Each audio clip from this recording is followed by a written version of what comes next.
Welcome to Your Health Beyond Soccer. I'm your host, Sheli Muniz, and this summer, the world's eyes are on the biggest stage in sports as the most talented soccer players on the planet compete in the FIFA World Cup. For the players, the pressure is immense. Every match matters. Every move could change the course of the tournament. And on this special edition of Your Health, we are looking beyond the scoreboard and focusing on the challenges these athletes face, the injuries, the mental load, and then there's the heat. So what does it take to compete at the highest level? Let's take a closer look.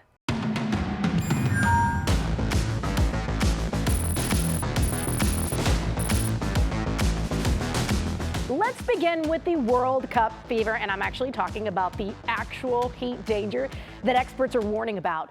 New reports rank Miami as one of the riskiest World Cup host cities for our heat. It's not only concerning for the players on the field, but the fans in the stands. Anyone who spends a South Florida summer afternoon outside knows the heat hits differently. Now, a new climate report is warning that heat could spell trouble for the World Cup, with Miami Stadium ranked as one of the highest risk venues for heat. Why does Miami have one of the highest risk venues for the World Cup? Think about what South Florida is like in the summer. We've got the heat, we've got the humidity, we've got the storms with the lightning threat. It's a multiple threat environment. It's what we've got, a hot, bright, and mainly dry afternoon. First Alert meteorologist Ryan Phillips says summer temperatures in Miami regularly climb into the mid-80s, but humidity can make it feel much hotter. FIFA uses a heat stress metric that factors in temperature, humidity, wind, and direct sunlight. FIFA will take a new approach and require 3-minute cooling breaks at 22 minutes of each half, and fans will be able to bring in sealed plastic water bottles. They have this hydration break, which I think is super necessary. You know, it might need really even more, but at the very bare minimum, yes, to prevent the dehydration that can occur with a lot of sweating and the increased heart rate.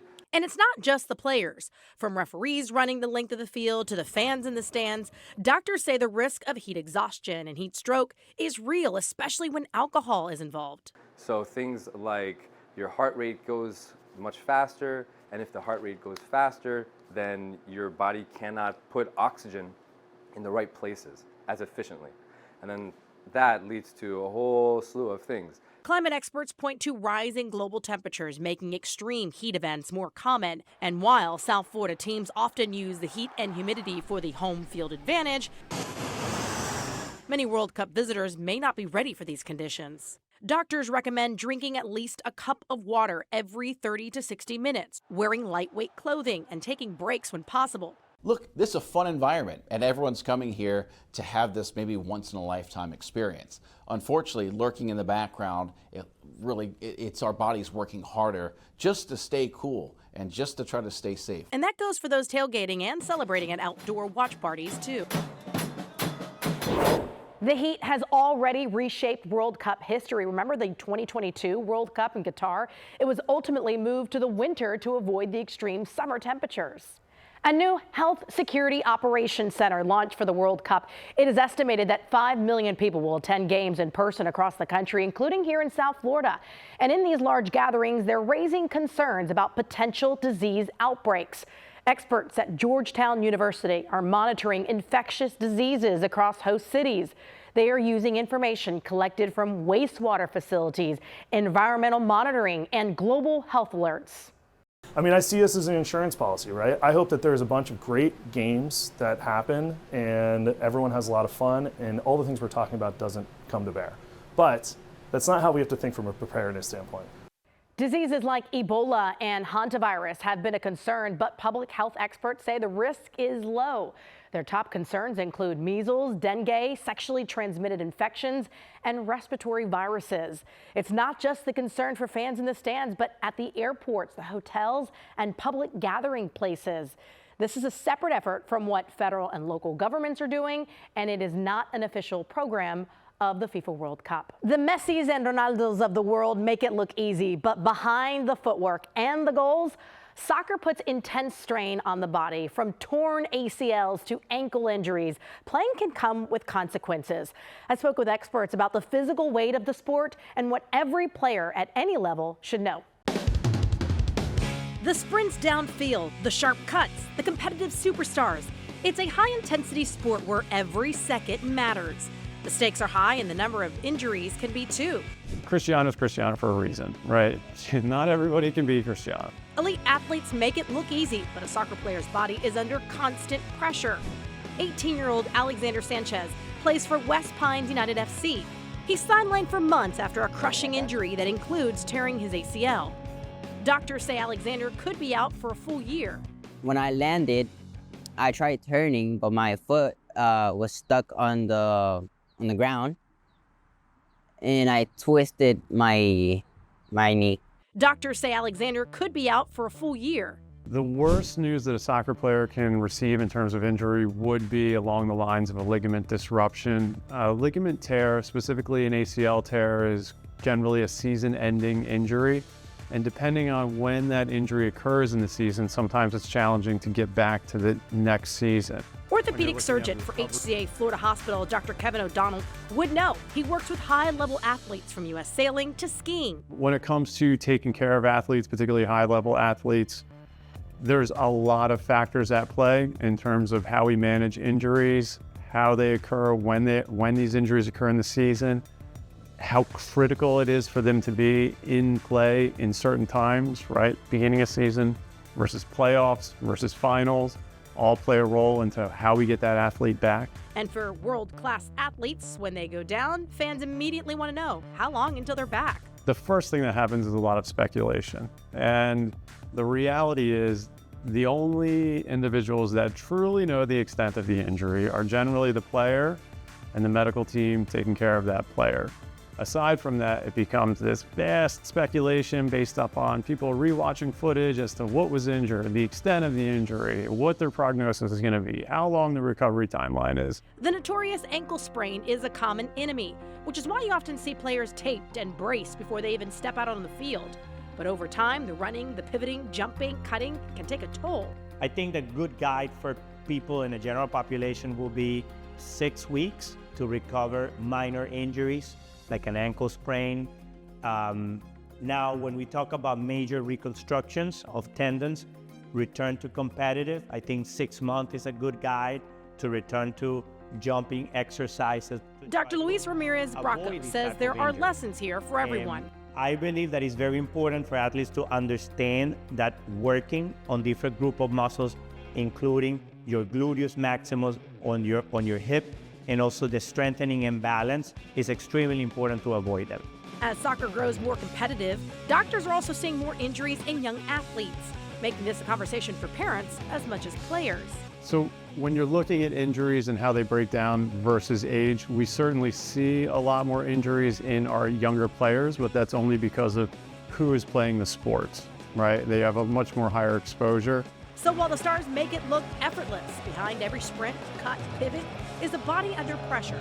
And whether you're playing at the World Cup or just in your backyard, the lesson is the same. Take care of it.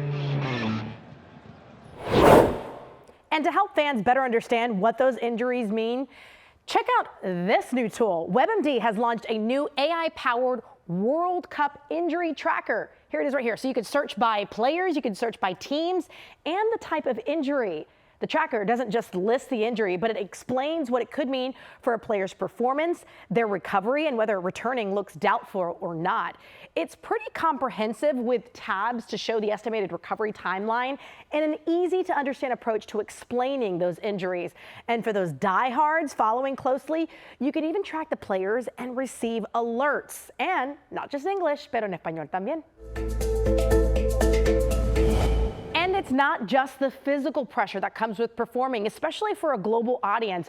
But can you imagine what this mentally or emotionally does to someone? I talked to a doctor about how these players handle this type of heat. When it comes to soccer, the pressure isn't just physical. Doctors say injuries only tell part of the story. Mental health in athletes, I think, had been neglected for a long time, but I think it's very important that it's more in the forefront now.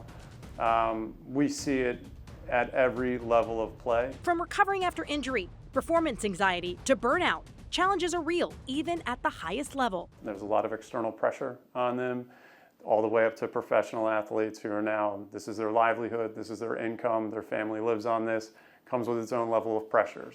A study backed by the Global Union for Professional Soccer Players found more than half of pro soccer players reported psychological distress, and those who suffered more serious injuries were more likely to experience depression.